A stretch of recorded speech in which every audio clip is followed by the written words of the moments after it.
भारत माता की, भारत माता की, छत्रपति शिवाजी महाराज की, धर्मवीर छत्रपति संभाजी महाराज की, भारतरत्न डॉक्टर बाबासाहेब आंबेडकरांचा, भारतरत्न डॉक्टर बाबासाहेब आंबेडकरांचा आयो लाल सबई कयो। मंचावर उपस्थित भारतीय जनता पक्षाचे अध्यक्ष, ज्यांच्या नेतृत्वामध्ये नगरपालिकेच्या निवडणुकीमध्ये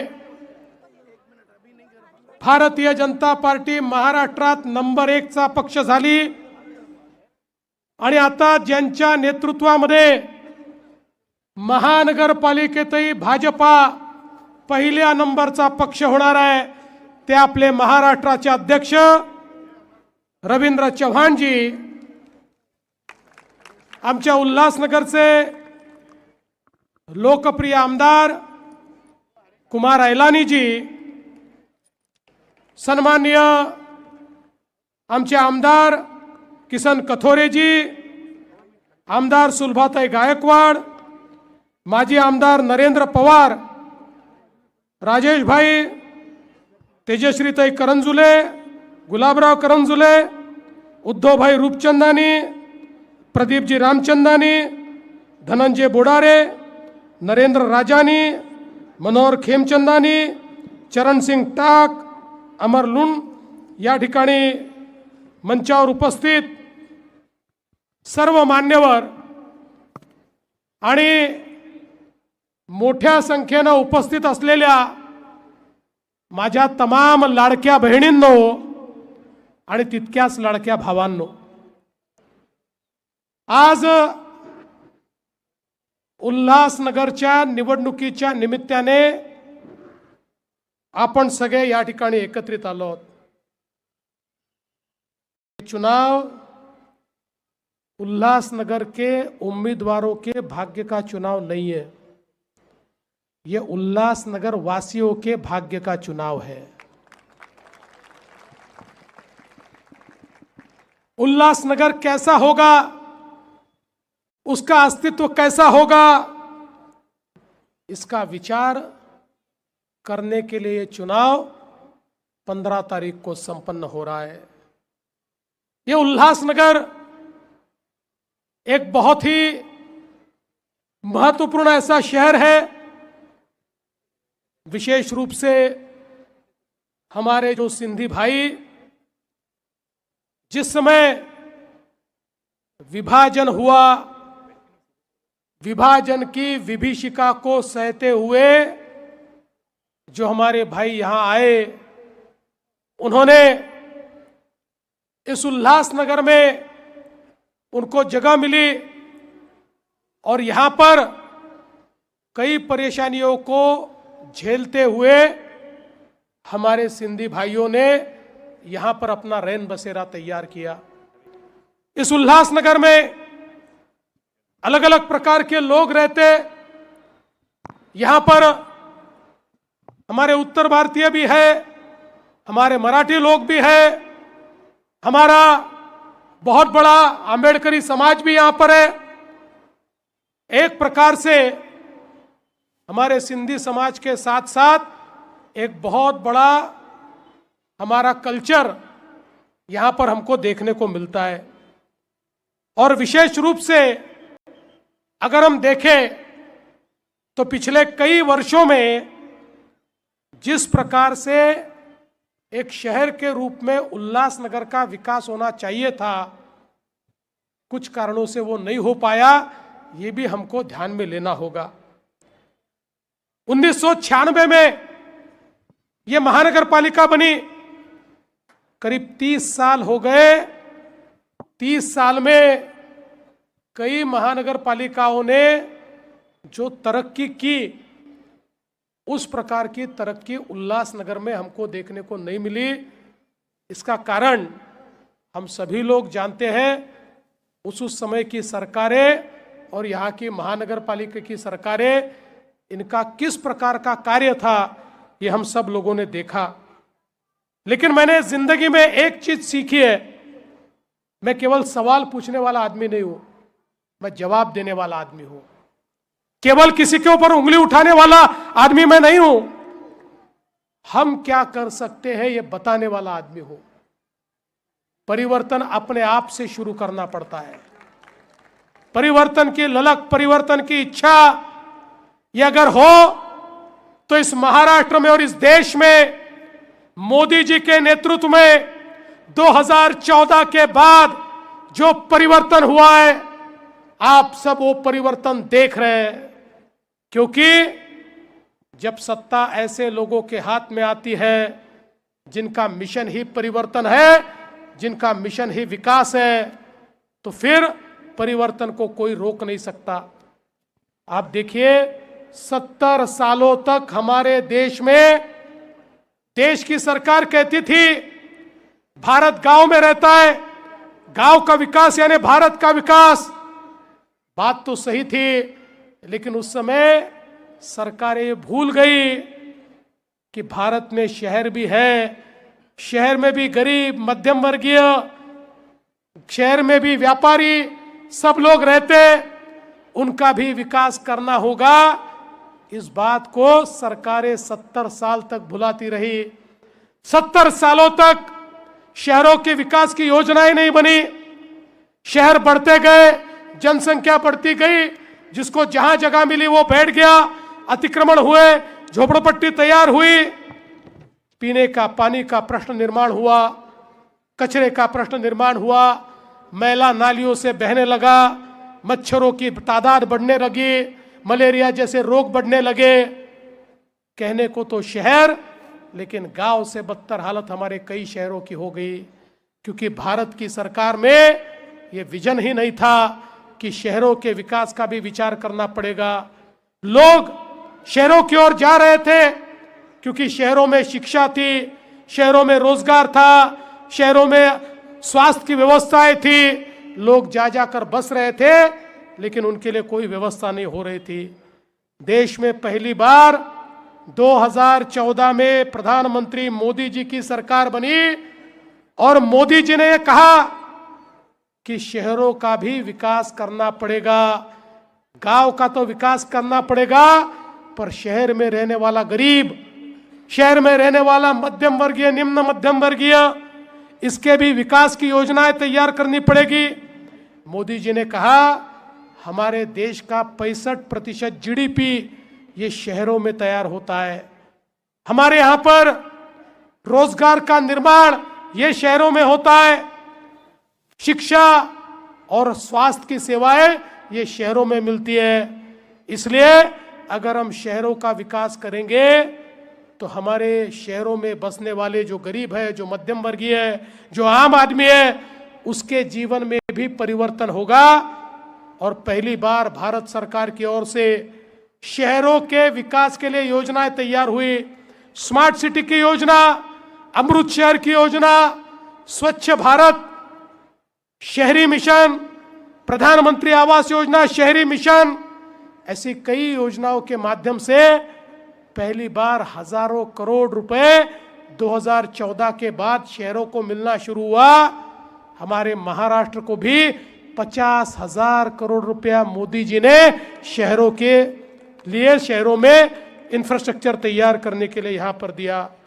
आज आप देखिए इतने बड़े पैमाने पर शहर बदल रहे हैं। कल्याण, अंबरनाथ, बदलापुर, ठाणे, नई मुंबई, यह बहुत तेजी से बदलाव हुआ, लेकिन उतनी तेजी से हमारा उल्लासनगर नहीं बदल पाया। यह भी हम लोगों को समझना होगा। अब हमने यह प्रण किया है, हमारा एजेंडा उल्लासनगर है। हम बताना चाहते हैं विकास क्या होता है, उल्लासनगर के पीछे खड़ा होना चाहते हैं, उल्लासनगर को हम विकास का इंजन बनाना चाहते हैं। आज आपने देखा होगा इतने सालों में एमएमआरडीए कोई काम एमएमआर रीजन में नहीं करता था। एमएमआर रीजन में छोटे मोटे काम, वो भी कर्जे देने का काम एमएमआरडीए से होता था। जब मैं मुख्यमंत्री बना तो मैंने एमएमआरडीए को कहा, ये नहीं चलेगा, आप पैसे कमाने की मशीन नहीं हो। आपको एमएमआर के क्षेत्र में और इस मुंबई थाना रायगढ़ जिले की जितने महानगर पालिकाओं का क्षेत्र है, हर जगह आपको पैसा खर्च करना पड़ेगा। आज मुझे बताते हुए हर्ष होता है, एमएमआरडीए के माध्यम से 4 लाख करोड़ के काम ये सारे क्षेत्र में हमने शुरू किए। 475 किलोमीटर की मेट्रो आज मुंबई से लेकर एमएमआर रीजन में हम लोग कर रहे हैं। ये जो हमारे ठाणे भिवंडी कल्याण मेट्रो 5 है, उसका भी लाभ हमारे उल्लासनगर को होने वाला है। अभी 85% उसका काम हमने पूरा किया है। कार डेपो का काम चल रहा है, उसको भी जल्दी हम पूरा करेंगे। इसका विस्तार कल्याण बदलापुर वाया चिखलोली हम लोग करने वाले, और हमारे ये जो सारे उल्लासनगर के लोग हैं उनको भी इस मेट्रो का फायदा मिले, ये हमारा प्रयास होगा। और आने वाले दिनों में उल्लासनगर को मेट्रो के साथ और ई बसेस के साथ जोड़कर एक बहुत ही अच्छा ट्रांसपोर्टेशन का सिस्टम हम लोग तैयार करने वाले हैं, जिससे उल्लासनगर वालों को धक्के खाने नहीं पड़ेंगे, सुविधा के साथ वो ट्रैवल कर पाएंगे। आज आप देख सकते हैं, मोदी जी ने अमृत में हमको पैसे दिए, तो आज अमृत 2 के अंतर्गत हमारे उल्लासनगर में 848 करोड़ रुपए ये सीवेज ट्रीटमेंट प्लांट के लिए हम लोगों ने दिए। 848 करोड़, इससे पहले इतना पैसा नहीं मिलता था, लेकिन मोदी जी ने एक एक शहर को 1000, 1500, 2000 करोड़ रुपए दिए। आज हमारा जो मेला है, ये हमारे कुओं को, हमारे तालाबों को, हमारे नालों को खराब करता है, हमारे आरोग्य को खराब करता है, लेकिन सीवेज ट्रीटमेंट प्लांट के माध्यम से पूरा मेला हम ट्रीट करेंगे, मेला बाजू करेंगे, उसमें से हम खाद तैयार करेंगे, और जो पानी साफ किया है उस पानी को ही हम लोग छोड़ेंगे, ताकि हमारे नदी में, हमारे नालों में, हमारे कुओं में, हमारे तालाबों में गंदा पानी न जाए, किसी का भी आरोग्य खराब न हो, स्वास्थ्य खराब न हो, ये हमने किया है। आज आप देख सकते हैं, जल पूर्ति के लिए उल्लासनगर को 621 करोड़ रुपए की योजना हमने दी है, जिसके माध्यम से हमारा प्रयास है आने वाले दिनों में उल्लासनगर के हर घर में पीने का पानी जाए। लेकिन एक और उसमें प्रश्न था, ये हमारे एमएमआर रीजन में जो पानी आता है वो थोड़ी जगह से आता है, कुछ हमारे जो ऐसे डैम है इस पर ही सारी महानगर पालिकाएं टिकी हुई है, और महानगर पालिका एक दूसरे से लड़ रही है, मुझे थोड़ा और पानी दे दो, मुझे थोड़ा और पानी दे दो। इतने सालों में हमारे लिए नया स्रोत तैयार नहीं हुआ, लेकिन आपके आशीर्वाद से मुख्यमंत्री बनते बराबर मैंने इस एमएमआर रीजन के लिए पोशीर और शिलार ये 2 नए डैम मंजूर किए, उसका टेंडर किया, उसका काम शुरू किया। अब एमएमआर रीजन की जो महानगर पालिकाएं हैं, इसको 2000, हमारे महाराष्ट्र को भी 50,000 करोड़ रुपया मोदी जी ने शहरों के लिए, शहरों में इंफ्रास्ट्रक्चर तैयार करने के लिए यहां पर दिया। आज आप देखिए, इतने बड़े पैमाने पर शहर बदल रहे हैं। कल्याण, अंबरनाथ, बदलापुर, ठाणे, नई मुंबई, यह बहुत तेजी से बदलाव हुआ, लेकिन उतनी तेजी से हमारा उल्लासनगर नहीं बदल पाया, ये भी हम लोगों को समझना होगा। अब हमने ये प्रण किया है, हमारा एजेंडा उल्लासनगर है। हम बताना चाहते हैं विकास क्या होता है, उल्लासनगर के पीछे खड़ा होना चाहते हैं, उल्लासनगर को हम विकास का इंजन बनाना चाहते हैं।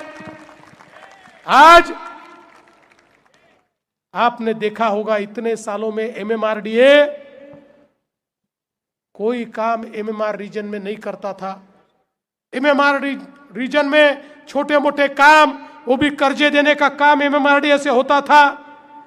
जब मैं मुख्यमंत्री बना तो मैंने एमएमआरडीए को कहा, ये नहीं चलेगा, आप पैसे कमाने की मशीन नहीं हो। आपको एमएमआर के क्षेत्र में और इस मुंबई थाना रायगढ़ जिले की जितने महानगर पालिकाओं का क्षेत्र है, हर जगह आपको पैसा खर्च करना पड़ेगा। आज मुझे बताते हुए हर्ष होता है, एमएमआरडीए के माध्यम से 4 लाख करोड़ के काम ये सारे क्षेत्र में हमने शुरू किए। 475 किलोमीटर की मेट्रो आज मुंबई से लेकर एमएमआर रीजन में हम लोग कर रहे हैं। ये जो हमारे ठाणे भिवंडी कल्याण मेट्रो 5 है, उसका भी लाभ हमारे उल्लासनगर को होने वाला है। अभी 85% उसका काम हमने पूरा किया है। कार डेपो का काम चल रहा है, उसको भी जल्दी हम पूरा करेंगे। इसका विस्तार कल्याण बदलापुर वाया चिखलोली हम लोग करने वाले हैं। और हमारे ये जो सारे उल्लासनगर के लोग हैं, उनको भी इस मेट्रो का फायदा मिले, ये हमारा प्रयास होगा। और आने वाले दिनों में उल्लासनगर को मेट्रो के साथ और ई बसेस के साथ जोड़कर एक बहुत ही अच्छा ट्रांसपोर्टेशन का सिस्टम हम लोग तैयार करने वाले हैं, जिससे उल्लासनगर वालों को धक्के खाने नहीं पड़ेंगे, सुविधा के साथ वो ट्रैवल कर पाएंगे।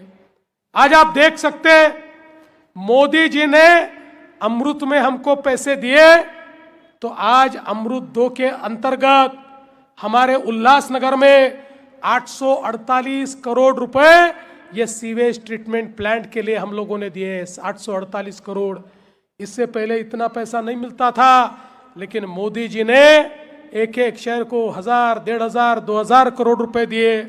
आज हमारा जो मेला है, ये हमारे कुओं को, हमारे तालाबों को, हमारे नालों को खराब करता है, हमारे आरोग्य को खराब करता है। लेकिन सीवेज ट्रीटमेंट प्लांट के माध्यम से पूरा मैला हम ट्रीट करेंगे, मैला बाजू करेंगे, उसमें से हम खाद तैयार करेंगे, और जो पानी साफ किया है उस पानी को ही हम लोग छोड़ेंगे, ताकि हमारे नदी में, हमारे नालों में, हमारे कुओं में, हमारे तालाबों में गंदा पानी न जाए, किसी का भी आरोग्य खराब न हो, स्वास्थ्य खराब न हो। ये हमने किया है। आज आप देख सकते हैं, जल पूर्ति के लिए उल्लासनगर को 621 करोड़ रुपए की योजना हमने दी है, जिसके माध्यम से हमारा प्रयास है आने वाले दिनों में उल्लासनगर के हर घर में पीने का पानी जाए। लेकिन एक और उसमें प्रश्न था, ये हमारे एमएमआर रीजन में जो पानी आता है वो थोड़ी जगह से आता है, कुछ हमारे जो ऐसे डैम है इस पर ही सारी महानगर पालिकाएं टिकी हुई है, और महानगर पालिका एक दूसरे से लड़ रही है, मुझे थोड़ा और पानी दे दो, मुझे थोड़ा और पानी दे दो। इतने सालों में हमारे लिए नया स्रोत तैयार नहीं हुआ, लेकिन आपके आशीर्वाद से मुख्यमंत्री बनते बराबर मैंने इस एमएमआर रीजन के लिए पोशीर और शिलार ये 2 नए डैम मंजूर किए, उसका टेंडर किया, उसका काम शुरू किया। अब एमएमआर रीजन की जो महानगर पालिकाएं हैं, इसको 2050 तक जितना पानी लगेगा उतना पूरा पानी इन डैम के माध्यम से हम देंगे। आने वाले दिनों में चाहे वो उल्लासनगर हो, चाहे कल्याण डोंबिवली हो, चाहे नवी मुंबई हो, चाहे पनवेल हो, कहीं पर भी पीने के पानी की किल्लत नहीं होगी। इसके लिए पूरी व्यवस्था हमने की है, और इसके साथ साथ 621 करोड़ रुपए की पाइपलाइन की व्यवस्था करके हम ये प्रयास कर रहे हैं कि उल्लासनगर के हर घर में हम साफ पानी वहां पर दे। और जलापूर्ति के स्रोत निर्माण के लिए भी 220 करोड़ रुपए हमने दिया है। प्रधानमंत्री आवास योजना के तहत प्रेमनगर, टेकड़ी, संतोष नगर, यहाँ पर 3578 मकान बनाने के लिए 724 करोड़ रुपए हमने दिए हैं।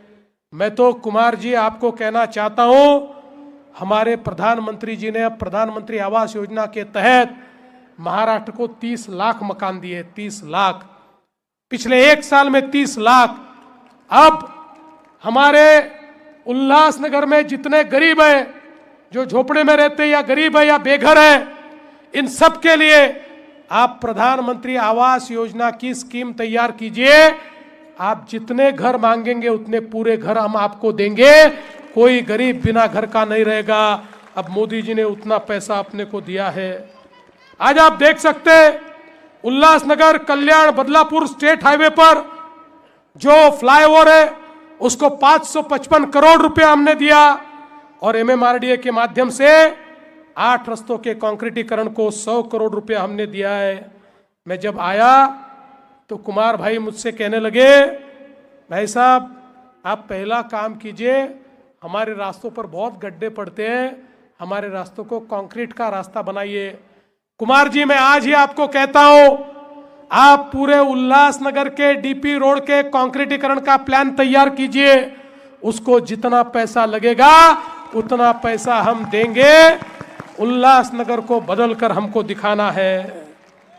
आज उद्यान के लिए, गोल मैदान उद्यान के लिए 88 करोड़ रुपया, स्पोर्ट्स कॉम्प्लेक्स के लिए 34 करोड़ रुपया, पीएम ई बस के लिए 18 करोड़ रुपया, सिंधी भवन के लिए 3.61 करोड़ रुपया, नगर निगम की बिल्डिंग के लिए बड़े पैमाने पर यहां पर अपन ने मदद की है। और उसके साथ साथ कई भवन यहां बनाए जा रहे हैं जिसके लिए 80 करोड़ रुपए भी यहां पर दिए गए हैं।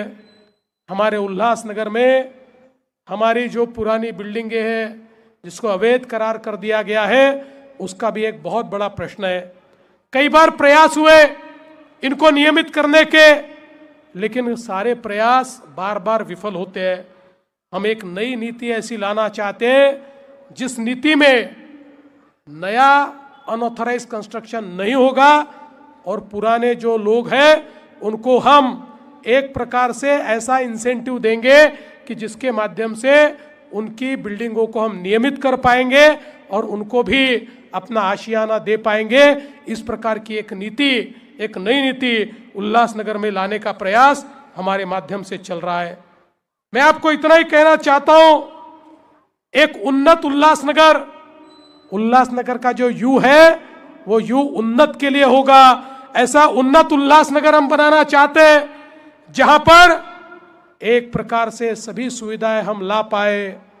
ये उल्लासनगर, एक ऐसा उल्लासनगर बनाना चाहते हैं जहां गुंडों का राज नहीं चलेगा, जहां पर राज चलेगा तो कानून का राज चलेगा। अगर कोई गुंडा राज चलाने की कोशिश करेगा तो ऐसे गुंडों से निपटना देवा भाव को आता है। ये पूरे महाराष्ट्र ने देखा है। महाराष्ट्र जानता है गुंडों के साथ यहाँ क्या होता है, इसलिए यहाँ कोई गुंडा राज चलाने का प्रयास नहीं करे और हम लाने भी नहीं देंगे। यहाँ तो सिर्फ कानून का राज चलेगा। कानून के राज के साथ एक नया उल्लासनगर बनाने के लिए हम सब लोग यहाँ पर खड़े हैं। मैं तो आपको इतना ही कहना चाहता हूँ, कमल यानी समृद्धि है, कमल यानी लक्ष्मी है। कमल ये कीचड़ में खिलता है, लेकिन कीचड़ में खिलने के बावजूद उस पर कभी दाग नहीं लगता। ऐसा अपना कमल है। हम लोगों को यहां पर केवल महापौर बैठाना, इतनी ही हमारी लालसा नहीं है। यहां बसने वाले गरीब, यहां बसने वाले दलित, यहां बसने वाले आदिवासी, यहां बसने वाले पिछड़े, यहां बसने वाले हमारे सिंधी भाई, यहां बसने वाले हमारे तमाम लोग, सभी के जीवन में एक सकारात्मक परिवर्तन लाना, ये हमारा ध्येय है। हम लोग उसके लिए काम कर रहे हैं। मोदी जी का सपना ये उल्लासनगर में यथार्थ में लाने के लिए हम लोग काम कर रहे हैं। देखिए, जिस समय पिछले वर्ष इस महाराष्ट्र में आप सबके आशीर्वाद से एक बहुत बड़ा बहुमत हमको मिला, भारतीय जनता पार्टी अकेली 137 सीटें जब हमको मिली तो लोगों ने कहना शुरू कर दिया, आता हे भारतीय जनता पार्टी वाले इतक्या जास्त सीटा घेऊन निवडून आले की आता हे लाडकी बहीण योजना बंद करतील। 1 वर्ष झालं लाडकी बहीण योजना बंद झाली नाही। आणि माझ्या सगळ्या लाडक्या बहिणींना मी सांगतो, जोपर्यंत तुमचा देवाभाऊ मुख्यमंत्री आहे लाडकी बहीण योजना कोणीच बंद करू शकत नाही। पण कुमारजी, माझ्या लाडक्या बहिणींना आता केवळ लाडकी बहीण ठेवू नका, आता मोदीजींनी लखपती दीदीची योजना आणली आहे। आता लाडक्या बहिणींना लखपती दीदी बनवायचं आहे। 50 लाख माझ्या लाडक्या बहिणी ऑलरेडी लखपती दीदी झालेल्या आहेत। पुढच्या 4 महिन्याचा आकडा 1 कोटीपर्यंत मी नेतो आहे।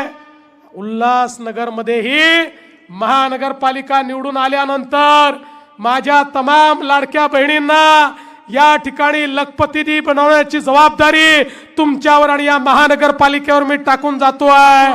माझ्या लाडक्या बहिणींना लखपती दीदी आपल्याला बनवायचं आहे। बंधू भगिनींनो, मी या ठिकाणी एवढंच सांगण्याकरता आलो आहे, आम्ही केवळ आश्वासनं देणारे लोक नाही आहोत. केलेलं परिवर्तन तुमच्या नजरेसमोर आहे. उल्हासनगरमध्ये ते करून दाखवायचं आहे आणि म्हणून तुमचा आशीर्वाद हवा आहे. येत्या 15 तारखेला ज्यावेळी तुम्ही मतदान केंद्रावर जाल त्या ठिकाणी गेल्यानंतर 4-4 वोट प्रत्येकाला द्यायचे आहेत. इकडे तिकडे पाहायचं कारण नाही. जिथे कमळ दिसेल ते बटन दाबायचं, 4 कमळं दाबायची आणि त्या ठिकाणी परत यायचं. 15 तारखेला कमळाची काळजी तुम्ही घ्या. 16 तारखेपासून 5 वर्ष तुमची काळजी हा देवा भाऊ घेईल, हा विश्वास तुम्हाला देतो आणि माझं बोलणं संपवतो. धन्यवाद. जय हिंद, जय महाराष्ट्र. बहुत बहुत धन्यवाद आदरणीय मुख्यमंत्री देवेंद्र फडणवीस जी. और जैसे इन्होंने कहा